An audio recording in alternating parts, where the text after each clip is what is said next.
Hi, viewers. Welcome back to Silent Case, where every forgotten file tells a story that refuses to stay buried. Here, we uncover the mysteries time tried to erase and listen to the echoes left behind. Today's story takes us back to 1986, when a father and his young daughter vanished during a simple road trip across Oregon. For nearly 4 decades, their disappearance haunted investigators, until a discovery in 2024 changed everything. This is Father and Daughter Disappeared During a 1986 Road Trip, the 2024 discovery that turned the investigation. Subscribe and watch the full story now. The road out of Clearwater shimmered under the August sun, a wavering silver ribbon that disappeared into the Nevada desert. It was 1986, and the world still felt slower then, cars heavier, air hotter, and silence longer between radio stations. Thomas Reed leaned his arm out the window of his blue Chevy Caprice, the wind tugging at his shirt sleeve as his daughter, Emily, sat in the passenger seat, her hair whipping across her face in the dry wind. She was 10, freckled and endlessly curious, asking questions about every sign they passed on their way to the Grand Canyon. They had left home early that Friday morning, telling Linda, Thomas's wife, they'd be back by Sunday. It wasn't meant to be a big trip, just a weekend between father and daughter before school started again. Thomas had promised her the view from the South Rim, where the sky looks like it never ends. By noon, they'd crossed into Raven County, a long stretch of desert with 2-lane roads and barely any exits. They stopped for gas at a worn-out service station near mile 27. The attendant, an old man with a ball cap that said Texaco, remembered them vividly later. Emily drinking a grape soda, Thomas asking for directions to Route 56. He also remembered something else, a pickup truck that pulled in right behind them. White, older model. 2 men inside. One of them called Thomas by name. That moment would later become the first red flag in the entire investigation. Inside the gas station's security footage, grainy and half-faded when it was rediscovered decades later, Thomas can be seen talking to one of the men. His gestures are calm at first, then sharper. Emily stands a few steps away, clutching a small map. The video ends abruptly as the men move out of frame. When the tape was first viewed by police in '86, they said it showed nothing unusual. Thomas never refueled his car. The Caprice was gone before evening. When Linda couldn't reach him that night, she assumed the desert's patchy phone service was to blame. But by morning, the anxiety was different. Something hollow rising from her stomach as she called the Grand Canyon Ranger Station and learned they'd never checked in. By the second day, police were notified. A search bulletin went out. Father and daughter missing. Last seen near Raven County gas stop. Officers combed through possible routes, Highway 50, Route 93, the dirt back roads that cut between old mining towns. Every few miles, the heat distorted the horizon, and mirages shimmered like pools of water that vanished when approached. Deputies found no tire tracks, no skid marks, no trace of a broken-down vehicle. It was as if the desert had swallowed the Reeds whole. Neighbors described Thomas as reliable, quiet, deeply protective of his daughter. A contractor by trade, he had no known debts or enemies. Emily was described as bright, funny, the kind of kid who drew smiley faces on every note she wrote. The absence of motive confused everyone. Reporters came and went, calling it the Reed disappearance, another name in a growing list of missing person mysteries across the West. During that decade, flyers curled and yellowed on telephone poles. Police dogs picked up scents that vanished within meters. The last confirmed sighting came from a trucker named Dennis Lowe, who swore he saw a blue Caprice parked at a rest stop 2 miles past mile 27. That same evening, he remembered the girl sleeping in the passenger seat, her head tilted toward the window. When he passed by again an hour later, the car and the child were gone. Weeks passed. Tips blurred into rumors. Some said they'd run away. Others whispered about smuggling routes through the desert. Linda kept calling the sheriff's office until her voice trembled from exhaustion. He would never leave her, she told every reporter who came to her door. Not him, not my husband. By late September, the search effort shrank. Funding ended. Helicopters stopped flying over the canyon edges. The once bright urgency dulled into quiet resignation. The Reed's house in Clearwater stayed untouched. Emily's drawings still taped to her bedroom wall, her suitcase still waiting at the foot of her bed. Every family in town started locking their doors after that summer. Parents double-checked road trip routes, as if careful planning could keep ghosts away. The official case report closed its first entry with a single sentence: no further evidence discovered at this time. But in Raven County, truckers still talked about that stretch of highway where the Caprice disappeared. Some said on certain nights you could still see faint headlights out in the sand, drifting without sound, like a road that kept going long after everyone else stopped driving. And that's where the story would have ended, if, nearly 4 decades later, someone hadn't found a forgotten tape buried in the dust. Morning came harsh and colorless over Raven County. By sunrise, the desert already shimmered with heat, and the only movement was a long line of police vehicles crawling along Highway 56. Sheriff Hal McCormick stood beside his cruiser, hat pulled low, scanning the horizon through mirrored sunglasses. The Reed case was only a day old, but already it felt like one of those stories that would sit heavy on his desk. For years, deputies mapped out a 30-mile search radius. Volunteers from Clearwater showed up with trucks, dirt bikes, even horses. A local radio station broadcasted the plea for help. 10-year-old Emily Reed and her father Thomas missing since Friday morning. The photograph of Emily, taken at her last school fair, stared back from bulletin boards across 3 counties before noon. The desert was vast and deceptive. What looked like solid ground often gave way to dry gullies, or old mining pits half swallowed by sand searchers followed every path that could possibly fit a car. But the Chevy Caprice left no trace. No skid marks, no burned rubber, no broken glass. Only silence, broken by the hum of flies and the static of 2-way radios. At midday, a deputy named Keller found something, a red hair ribbon, sun-faded but unmistakably childlike, lying near mile marker 27. It was tangled around a sagebrush branch as if caught by wind. The sheriff bagged it carefully. "Could be hers," he muttered, though his tone already carried doubt. Near the ribbon, a torn corner of a road map flapped weakly in the breeze. The same kind Thomas had been seen holding at the gas station. The discovery revived hope, briefly. Search dogs were brought in from Carson City, but their trails died out within a few hundred yards. The scent stopped abruptly, as though the road itself had erased their passing. By the 3rd day, local news crews had arrived. Reporters filmed the dusty convoy of volunteers returning empty-handed each evening. Linda Reed appeared once on camera, her face pale, eyes glassy from sleepless nights. "They're still out there," she said, voice trembling. "Somebody knows something." Her words echoed through Nevada living rooms that night, and donations poured in for fuel, flyers, and food. Still, the search turned in circles. McCormick's team checked every motel between Clearwater and the Arizona border. No one matching Thomas or Emily's description had checked-in. Truckers were interviewed at rest stops. None recalled a stranded family, though one man, Dennis Lowe, repeated his earlier story about seeing a blue Caprice parked at dusk.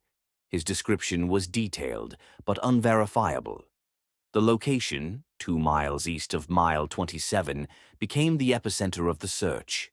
Helicopters flew grid patterns over the dunes. At one point, a glint of metal caught the pilot's eye, a reflection deep in a ravine. But when officers climbed down, it turned out to be a discarded refrigerator door. Each false alarm eroded morale a little more. On the fifth day, the sheriff ordered a sweep of nearby lakes and irrigation ponds. Divers waded through murky water, dragging lines through silt. Nothing. Linda watched from the bank, clutching Emily's stuffed rabbit, refusing to leave until sunset. One deputy said later, "You could tell she already knew the truth. She just wasn't ready to say it." Then, as quickly as the attention came, it began to fade. By the end of the second week, the volunteer numbers dropped. TV vans packed up. The sheriff's department returned to routine patrols. There were no suspects, no ransom notes, no credible sightings. The only remaining clue, the gas station attendant's testimony, was quietly set aside after inconsistencies appeared in his statement. Officially, the department called it unreliable. Behind closed doors, the whispers started. Maybe Thomas had run off with his daughter. Maybe a custody dispute. Maybe something darker. Theories piled higher than the evidence ever did. Still, one detail nagged at the sheriff. A single line in the service station report. Blue Caprice, possibly accompanied by second vehicle, white pickup truck. When asked for the plate number, the attendant said he couldn't remember. Could have been local, could have been out of state. The report ended there. McCormick scribbled a note in his logbook that no one else ever saw. Find the truck. But he never did. By October, the desert had reclaimed every trace of the search. Wind erased footprints, sun bleached the markers set down by volunteers. Linda moved in with her sister, leaving the house as it was, their photos on the mantel, Emily's shoes still by the door. When the sheriff finally closed his binder, he hesitated before snapping the latch. "We'll reopen if something turns up," he told his deputy. Nothing did. Not then. Not for 38 years. Yet the file never gathered as much dust as the others.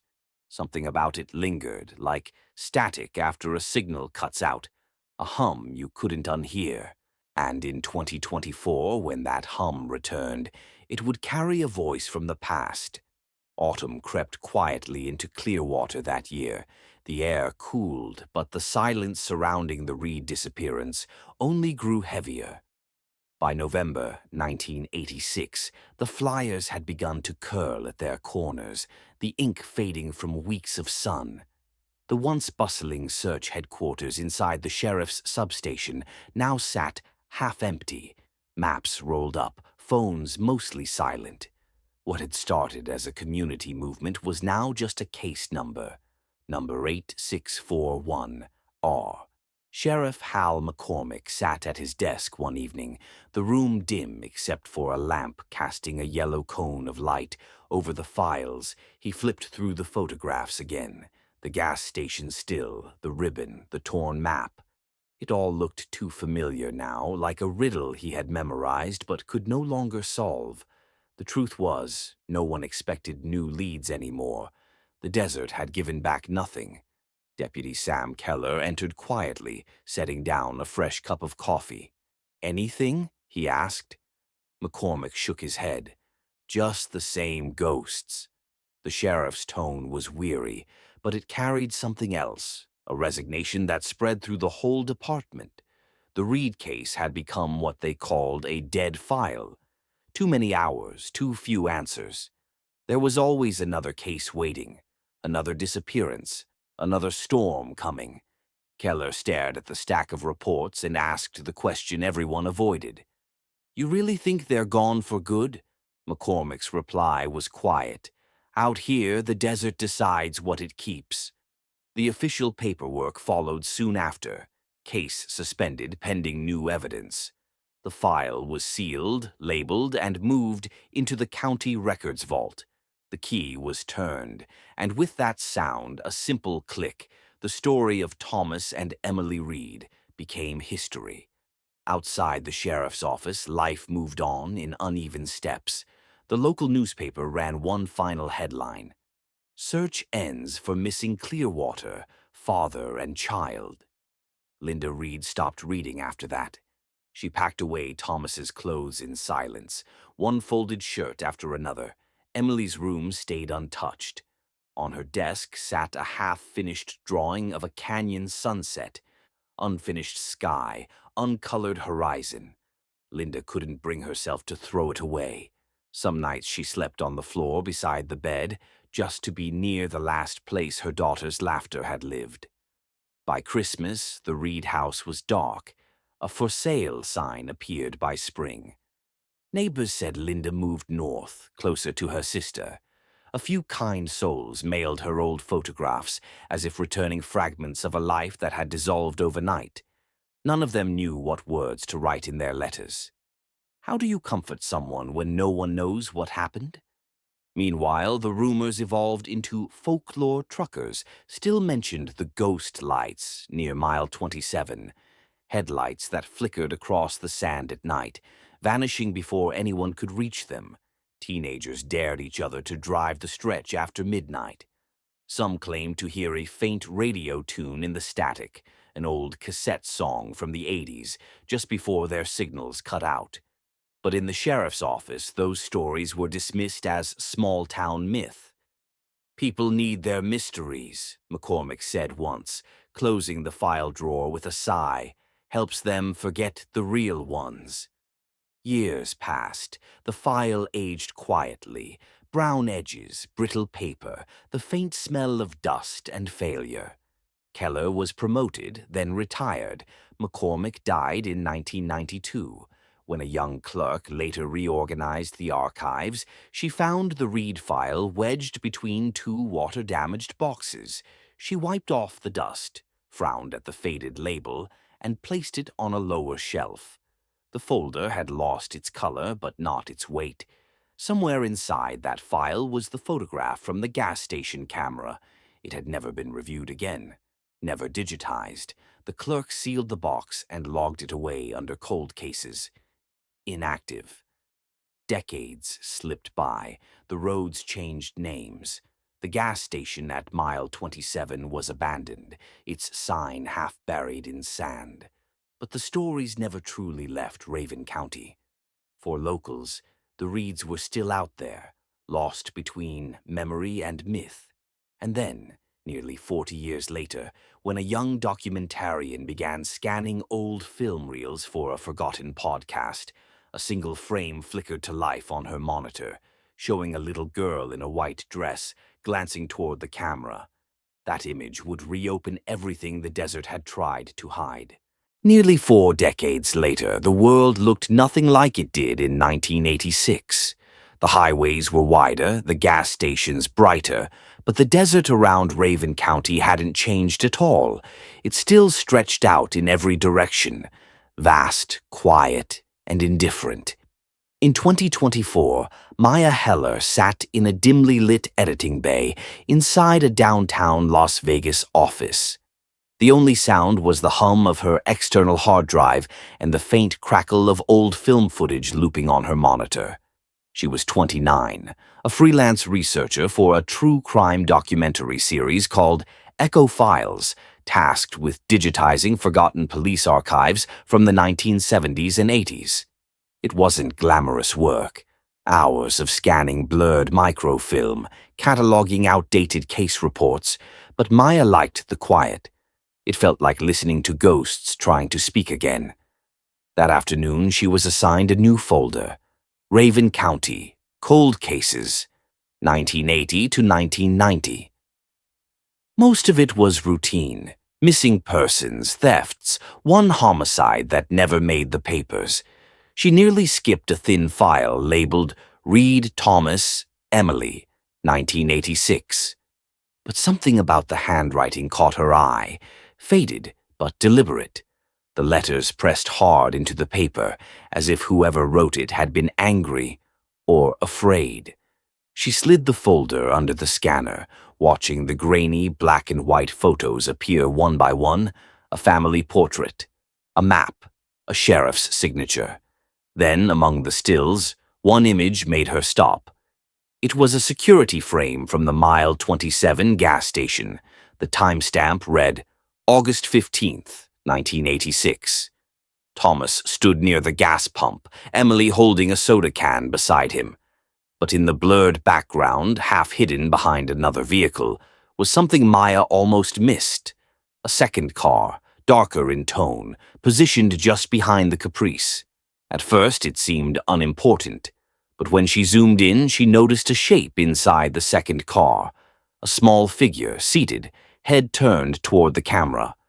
The light washed it out, but the outline was unmistakable. A child.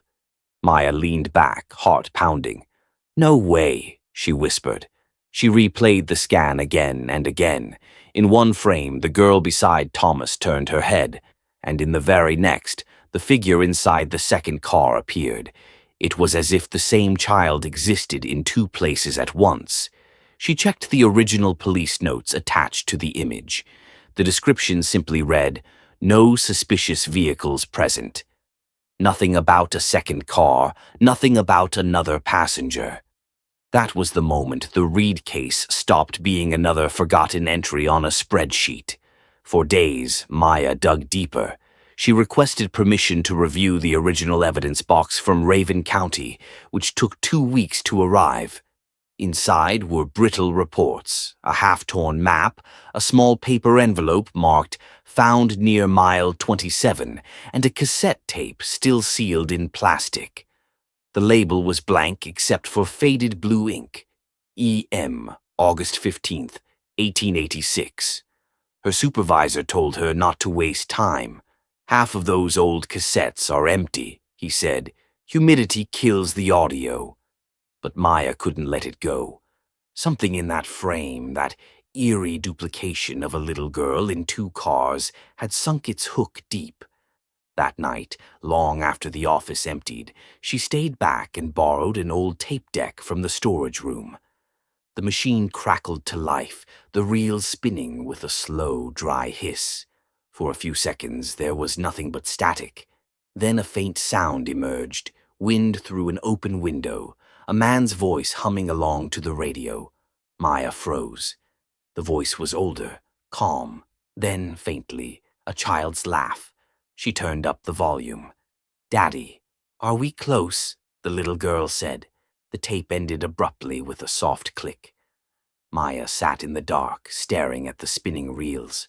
For a moment she felt time collapse, 1986 folding into 2024, the voices of the lost echoing through 38 years of silence. The next morning she filed a formal request to reopen the Reed disappearance for digital review. No one noticed, just another researcher chasing a dead case. But deep inside the archive, the sound of that tape had already started a quiet chain reaction. Because in a scrapyard outside Raven County, a mechanic was about to make a discovery that would change everything. 2 weeks after Maya filed her report, Raven County finally stirred again. On a quiet Tuesday morning, Earl Jennings, a local mechanic who'd been stripping old cars for decades, was hauling scrap from a sealed lot behind his yard. A patch of dirt and rust that hadn't been touched since the late 80s developers had recently purchased the property, and Earl was paid to clear it before construction began. By noon, the desert sun was ruthless, the air shimmering above the cracked ground. Earl's backhoe nudged against something half buried beneath the sand, a chunk of metal, dull and skeletal. He thought it was just another forgotten chassis, but as the dirt peeled away, a license plate glimmered faintly beneath the rust. He climbed down, brushed away the dust, and read the faded lettering. Nevada, 1986. The next moment, Earl froze. The car wasn't just any vehicle. It was a light blue Chevrolet Caprice, its body twisted but mostly intact, swallowed by years of wind and dirt. He called the sheriff's office without hesitation. Within the hour, the lot buzzed with police vehicles, yellow tape fluttering in the wind. Reporters hadn't arrived yet, but word spread fast in small towns. By evening, the site looked like a portal had opened, a bridge between 1986, and now Maya heard about it through an internal alert. Vehicle matching description in Reed disappearance recovered in Raven County. For a moment, she couldn't breathe. She had only seen that car in photos, frozen in monochrome, framed by decades of silence. And now, it was real again. She arrived that night under authorization from Echo Files, her credentials barely convincing the local deputies. The Caprice sat half-dug from the earth, headlights shattered, windshield gone. But the structure was unmistakable, the same car from the security tape. When she approached, one of the investigators, Detective Harlan Cobb, nodded toward her clipboard. "You're the one who reopened this?" Maya hesitated. "I just found something that didn't add up." Cobb gave a half-smile. "Well, something finally did." Forensic teams worked through the night inside the vehicle. They found a collapsed seatbelt buckle, a rusted necklace chain, and what looked like the remains of a cassette case, the same kind Maya had listened to. But the most haunting discovery came when a technician pried open the glove compartment. Inside was a small Polaroid photo, weathered and nearly destroyed by moisture. Maya leaned close as they lifted it gently under a light. Two faces stared back, Thomas and Emily Reed, standing beside the same gas pump from the tape. But behind them, at the far edge of the frame, was another shadow. Someone half turned away from the camera. The photo had been taken seconds before they vanished. Cobb examined the back of the Polaroid. There, in faint pencil, were 3 letters: E.M.R. Emily Marie Reed. The initials didn't make sense. Why would her name be written on the back of a photo clearly taken of her? Cobb frowned, muttering, "Unless she didn't write it." The discovery reignited the entire case. The FBI reopened digital archives, local media swarmed the story, and for the first time in nearly 40 years, the Reed disappearance wasn't a rumor, it was evidence. But what no one noticed, not yet, was the detail that stopped Maya cold hours later. While reviewing high-resolution scans of the photo, she spotted something behind the shadowed figure, a partial reflection in the gas station window. It showed another vehicle parked just out of frame, the same dark car she had seen in the footage. She enhanced the image as far as the grain allowed. The reflection revealed a hand pressed against the glass, small and pale. A child's hand. Maya sat back, trembling. The same impossibility again. 2 Emilys, one in the photo, smiling beside her father. Another reflected behind glass, watching from the car that trailed them. When she sent the enhanced image to Cobb, his reply came within minutes. "You need to see something." At dawn, she returned to the site. The forensics team had cleared more of the ground around the Caprice.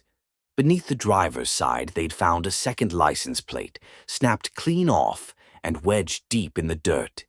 It belonged not to Thomas Reed's car, but to another vehicle registered in Arizona, 1986. The name on record, Harold M. Lang, Raven County Sheriff's Department, the same sheriff who'd declared the Reed case unsolvable. As the morning light spread across the desert, Maya felt the weight of the past shift. The case was no longer about a father and daughter who vanished. It was about the man who'd buried their truth. And somewhere out there, that missing reflection, the child behind the glass, was waiting to be explained. The morning after the excavation, Raven County woke to headlines that hadn't existed for decades. Vehicle linked to 1986 disappearance, unearthed near Route 14. Sheriff's name resurfaces in missing persons case. By noon, the old story was new again. Reporters filled the once-forgotten desert lot, microphones pressing against chain-link fences, while officers guarded what was now an active crime scene. But for Maya, the noise outside didn't matter. She couldn't stop staring at the photograph on her laptop screen. 2 faces, 1 reflection, 2 versions of the same girl. The discovery of Sheriff Harold Lang's license plate had cracked open something that no one wanted to touch. Lang had died in 2002, taking with him decades of sealed files and unanswered questions. He'd been praised for his service, buried with full honors, his portrait still hanging in the town hall. And now his name sat beneath a car linked to one of Raven County's darkest mysteries. Detective Harlan Cobb leaned against the edge of the table beside her. "You know what happens if this leads back to Lang," he said quietly. "Every case he ever touched will come under review. They'll bury this before it breathes." Maya didn't look up. "Then we dig faster." That night, she returned to the motel near the edge of town. The same flickering neon sign buzzed outside her window. Vacancy. She opened her laptop again, scrolling through archived police reports, grainy scans of hand-typed statements. One name appeared more than once: Carla Mason, a gas station attendant who claimed she saw Thomas Reed the night before he vanished. Her statement had been dismissed at the time for inconsistencies. Maya tracked down an address in a neighboring county. The woman was still alive. By the next afternoon, Maya stood on the porch of a small farmhouse, surrounded by dry weeds and rusted wind chimes. Carla Mason was in her late 70s now, her hair silver and her eyes wary. At first, she didn't want to talk. Too many people had come before, asking for stories, for pain she had long buried. But when Maya mentioned the sheriff's name, Carla's hands began to tremble. "I told them what I saw," she whispered. "They told me to forget it." Maya leaned forward. "Tell me anyway." Carla's voice cracked as she described that night in 1986. They came in around dusk. The father looked tired. The girl wanted candy. I remember because she kept asking about the pink kind. He paid, thanked me, and they left. 10 minutes later, Sheriff Lang's car pulled up. He asked if anyone unusual had come by. I said a man and his daughter traveling east. He stared at me like I'd said something wrong. Then he took my register tape and told me not to mention them again. She paused, staring past Maya into some faraway place. "I think he followed them." When Maya left the farmhouse, the wind had started to rise again. Dust spun through the empty road as she replayed Carla's words over and over. Sheriff Lang, the same man who led the original investigation, might have been the last person to see the Reeds alive that night. She called Cobb. "If Lang was involved, there has to be a paper trail." "There won't be," Cobb said flatly. "But there might be film." He explained that in the 1980s, the Raven County Sheriff's Office used to record interrogations and interviews on Super 8 reels before they switched to VHS. The old storage facility still stood behind the courthouse, abandoned after a fire in 1991. If any evidence remained, it would be there. Maya met him after midnight. They cut through the side gate with the deputy's permission. The building smelled of mildew and dust, walls stained with age, filing cabinets warped with water damage. They searched room by room, flashlight beams slicing through darkness. In the final room, half collapsed under debris, Maya's light caught a metal box labeled Internal, 1986. She knelt, brushing away the ash and rust. Inside were several reels of film, brittle but intact, and a single envelope marked Interview Carla Mason. Cobb exhaled. "You've got to be kidding me." Maya slid the envelope into her bag. This was never meant to be found. As they left, the wind outside howled through the hollow corridors, scattering the smell of burnt paper. Somewhere in that room lay the missing link between 1986 and everything that followed. But neither of them noticed the faint scrape of a shoe behind the doorway. Someone else had been inside the building, waiting, listening.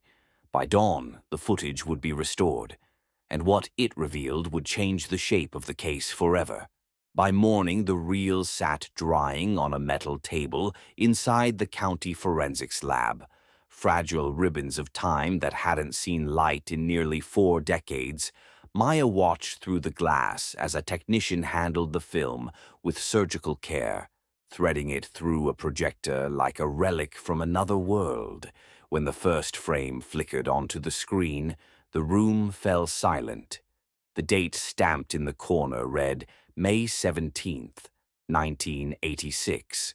One day after the Reeds disappeared, the footage opened with a small interview room, bare except for a table, a microphone, and a wall clock, frozen at 10:42 p.m.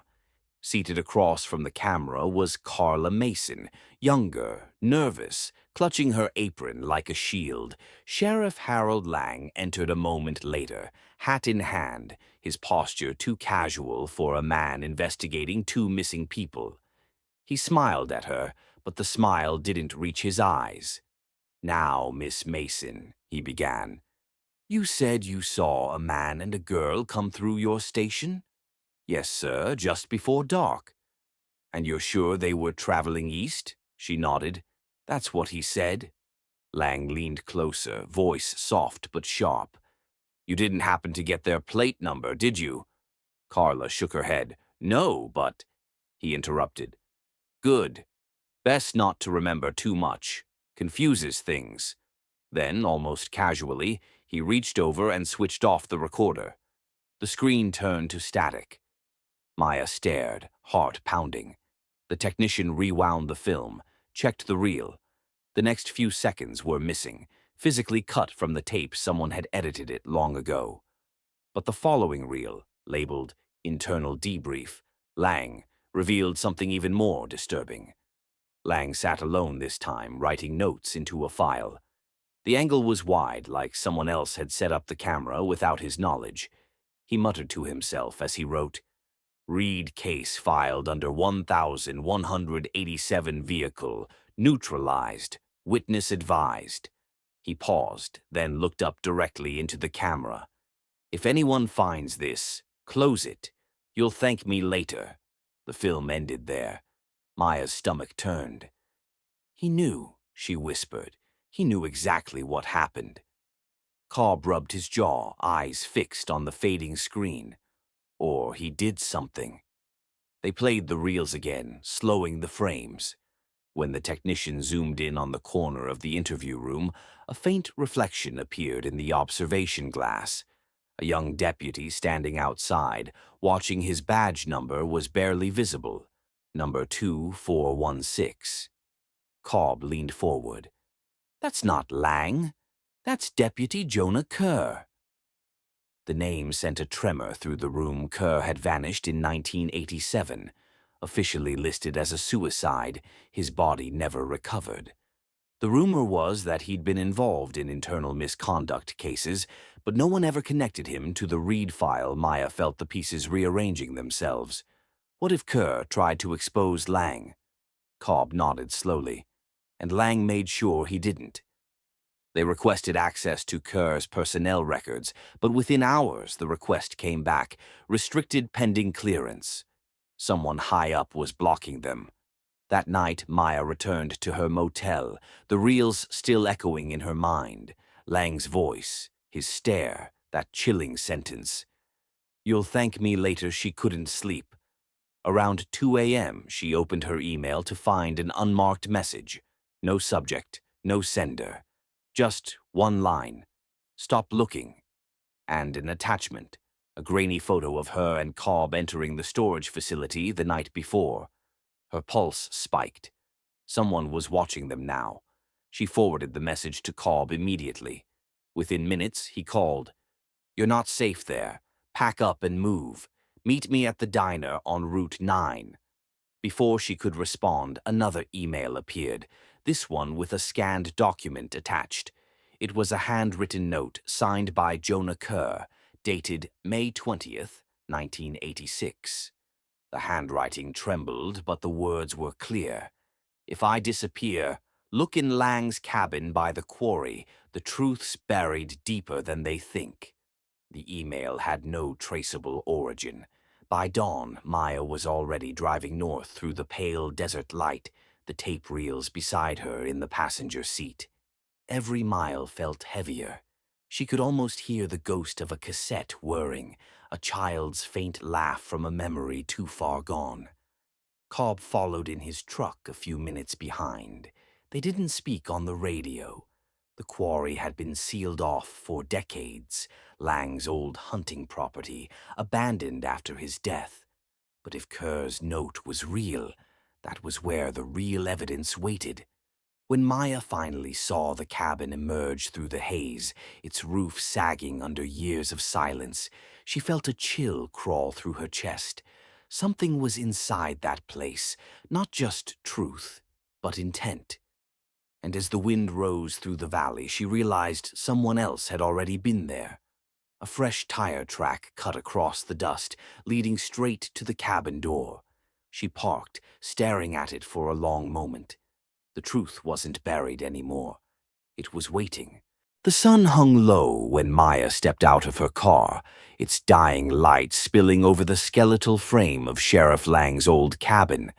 The air was unnervingly still, except for the faint hum of cicadas and the crunch of gravel beneath her boots. The tire tracks she'd seen weren't old. The edges were sharp, the dust unsettled.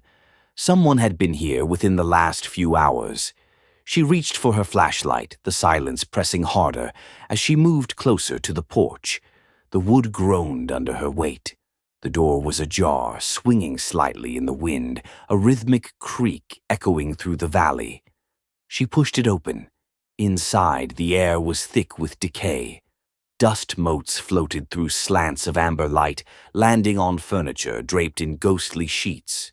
An old coffee mug sat on the table, still stained with time, but beneath it, half buried in grime, lay a metal key attached to a faded leather tag that read, Locker 117, Raven County Station. Her pulse quickened. She clicked on her recorder and whispered, Found potential evidence tag connected to Lang's precinct.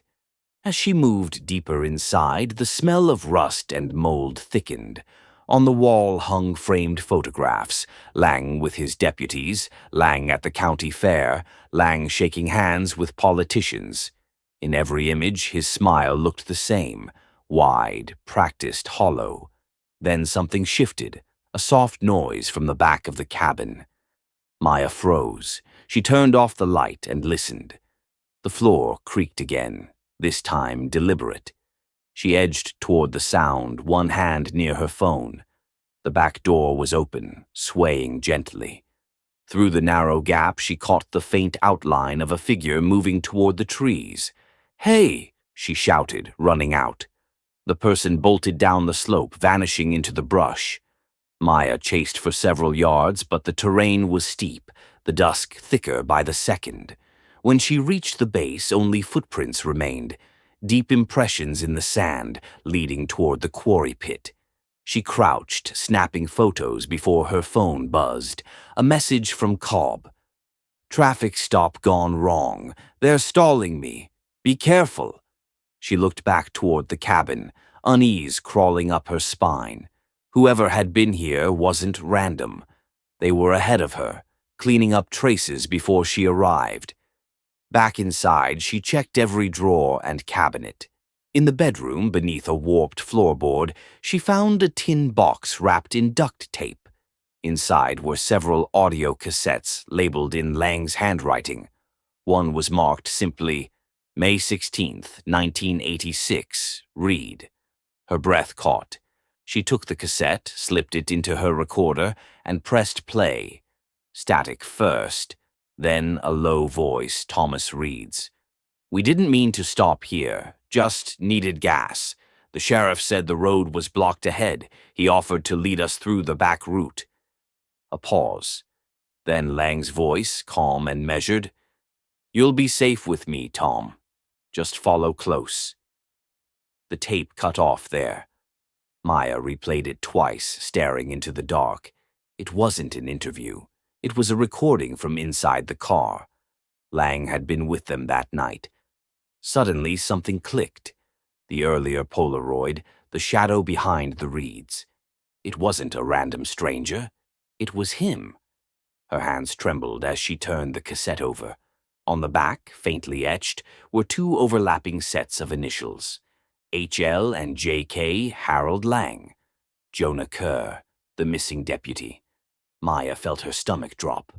Lang and Kerr had been together that night, but if Kerr tried to expose him later, what had really happened between them? Before she could process further, her phone buzzed again, this time a call. Cobb's voice was tense.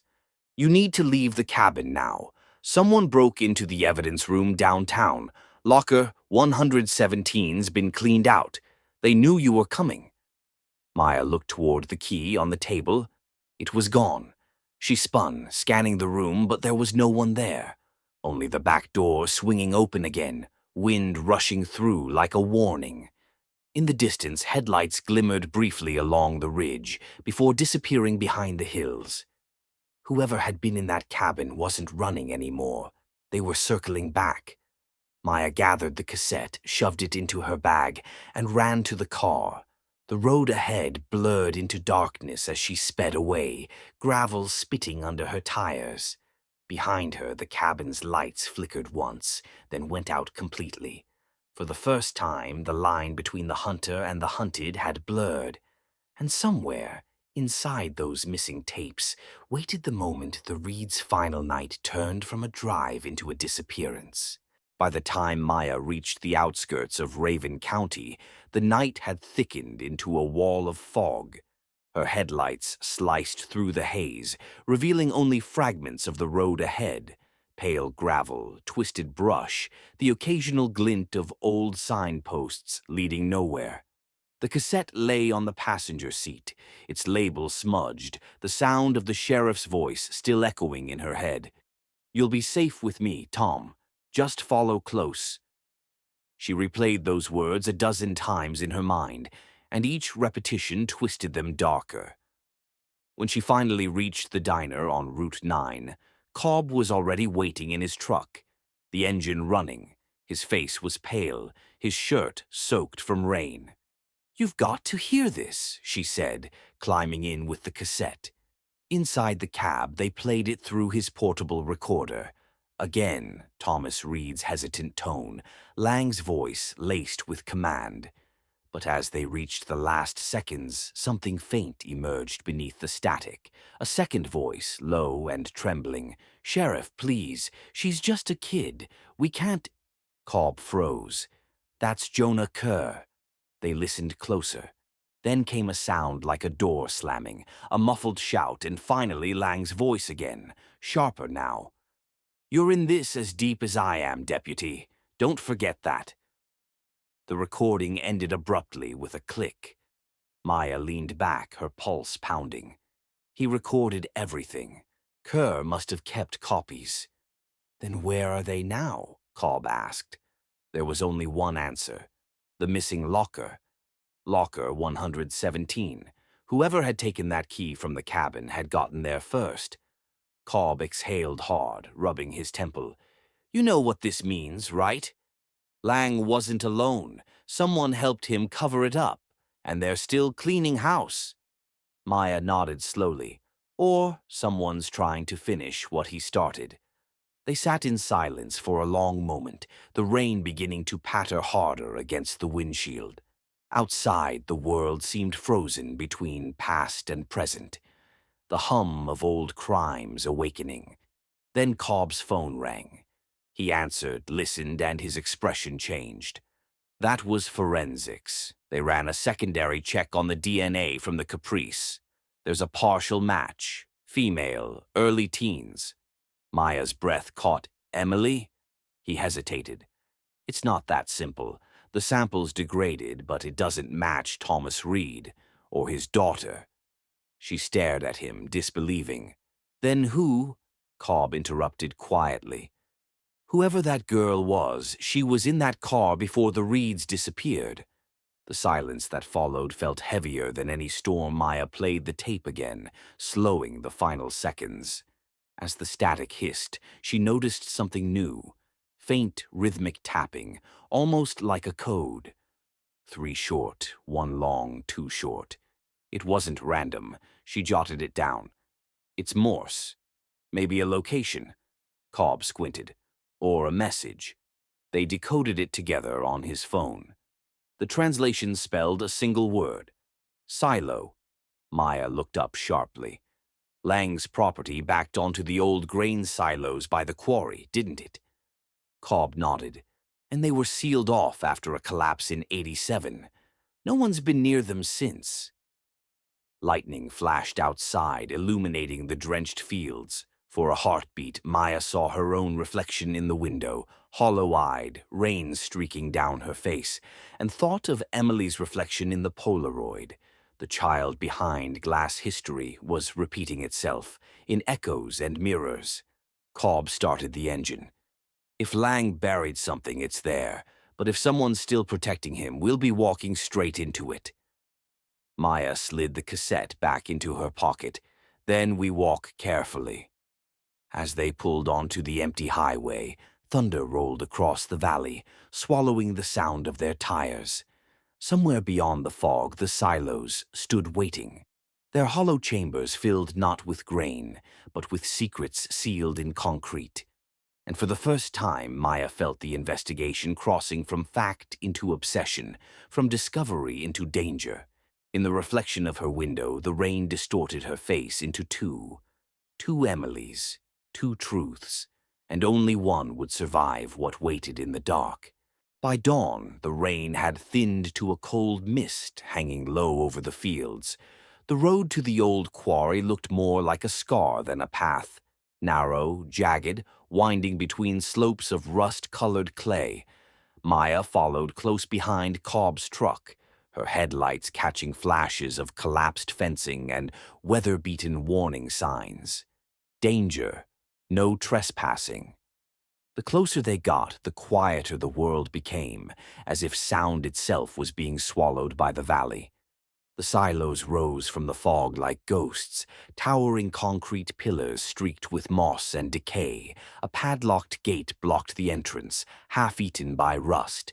Cobb cut through it with bolt cutters and shoved the gate aside.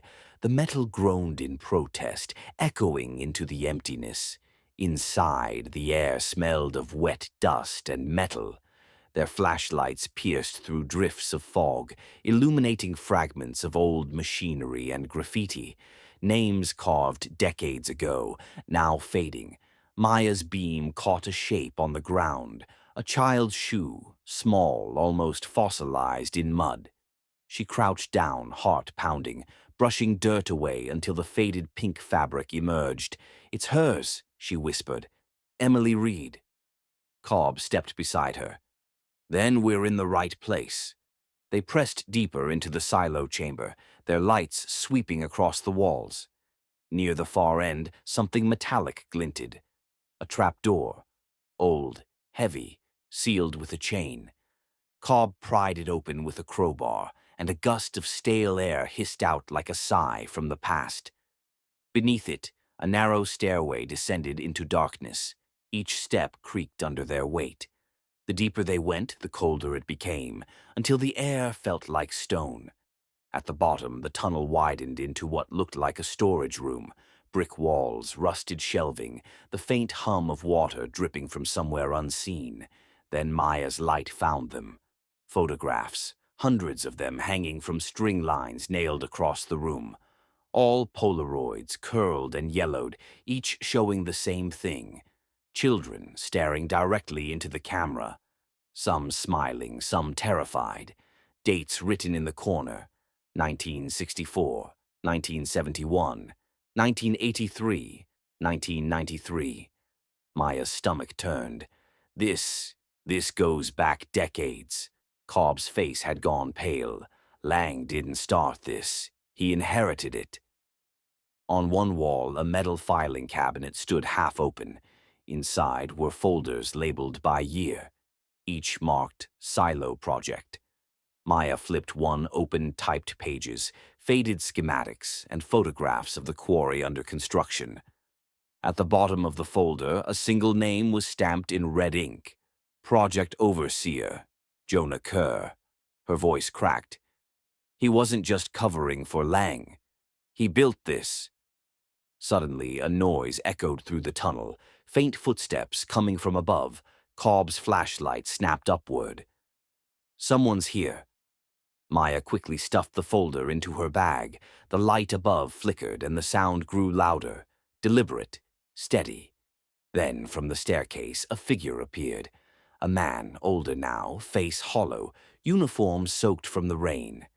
Deputy Jonah Kerr. He raised his hands slowly. "Don't shoot. You don't understand what this place is." Cobb's voice was sharp. "Then tell us." Kerr's eyes darted between them and the Polaroids. His voice trembled. "It wasn't supposed to be like this. It started as a protection program. Children with no records, no families. Lang was meant to move them, not—" He faltered, glancing at the photos. "But he started selling them. To people who could pay." Maya felt her throat tighten. "And you helped him." "I tried to stop it," Kerr said softly, "but by then it was too late. He'd buried everything here, every name, every face. You think Emily Reed was the first? She was the last, the one who tried to escape." Silence filled the chamber. The Polaroids swayed gently in the damp air. Cobb stepped forward. "Then why come back now?" Kerr looked down, tears streaking his dirt-stained face. "Because I thought if someone found the tapes, they'd finally know what we did. And maybe then it would end." Before Maya could respond, a distant rumble shook the floor. Dust rained from the ceiling. Cobb looked up. "What the hell?" Kerr's eyes widened. "They found us." A deafening crack split the air as the entrance above collapsed, plunging the silo into darkness. The lights flickered out, leaving only the red glow of Maya's recorder blinking in the void. Somewhere beyond the fallen debris, the sound of footsteps echoed again. Slow, deliberate, and unmistakably human. Cobb grabbed her arm. "We're not alone down here." Maya turned toward the sound, heart hammering, the folder pressed to her chest. And as the echoes drew closer, she realized the truth wasn't buried beneath the silo. It was still moving inside it. The air in the silo had turned to dust and silence. Maya lay half-buried under splintered boards, her flashlight cracked but still flickering weakly. The collapse had sealed the main exit. Cobb's voice came faintly through the haze. Steady. Alive. "You okay?" She coughed, pulled herself upright, and nodded into the dark. "Yeah." "Kerr?" No answer. The echo of dripping water filled the silence. Her recorder's red light still blinked beside her boot, recording every heartbeat, every breath. She picked it up and whispered into it, voice shaking. "Silo interior collapsed. Cobb alive. Kerr unknown." Cobb climbed over the debris, his hands bloodied from the impact. "We have to find another way out." He swept his light across the chamber. The walls now cracked open, exposing hidden recesses behind the concrete. There, between collapsed beams, lay something glinting under a layer of ash. Maya crawled closer. A box, metal, dented, marked Archive. A 24, she pried it open. Inside were stacks of microcassettes, each labeled with a date and code. She pulled one out and read aloud, "Emily Reed, Test 7. Her breath hitched. "These are recordings." Cobb found an old player among the debris and slipped the tape in. After a few seconds of static, a voice emerged, faint, childlike, trembling. "My name is Emily Reed. If someone finds this, please tell my mom I didn't run away. He said I was special. He said we'd help people. But we don't go outside anymore. It's always dark down here." The tape crackled, then cut off. Maya sat frozen. The voice seemed to echo from the walls themselves, overlapping with the silence like a ghost that had waited 40 years to speak. Cobb swallowed hard. "She recorded this right here." Maya glanced at the other tapes, dozens, maybe hundreds, each marked with a name. "These aren't just clues," she said quietly. "They're testimonies." Another sound interrupted her, movement from the far end of the chamber. Kerr's silhouette appeared, limping, dust caked in his hair. His voice was faint but clear. "You shouldn't have found those." Cobb aimed his flashlight toward him. "It's over, Jonah. We have everything we need." But Kerr only shook his head. "No, you don't. You think this place was just about children. Look closer. Look at the dates. It never stopped." Maya turned one of the tapes in her hand. The label read 2021. Her stomach dropped. "What do you mean? It never stopped." Kerr's eyes glimmered in the dark. "Lang may have died, but the project didn't. Someone else took it over. They kept building deeper, under new names, new locations. You've seen the silos. They're just entry points." The floor shuddered again, the sound of something massive grinding beneath the earth. A metallic groan echoed through the chamber, followed by the faint hum of machinery. Still operational after all these years. Maya whispered, "There's another level." Kerr nodded weakly. "It never ends. Not until someone stops it." He staggered toward them, pressed a small key into her palm. "North entrance. There's a service tunnel. Go!" Before they seal it again. Cobb helped him to the stairs, but Kerr's strength gave out halfway up. He looked back once, face hollow yet calm. "Tell her mother she was brave." Then the ceiling gave another violent crack. Maya grabbed the recorder, the box of tapes, and followed Cobb through the tunnel Kerr had pointed out. The sound of collapsing concrete thundered behind them, until daylight finally pierced through a narrow vent ahead.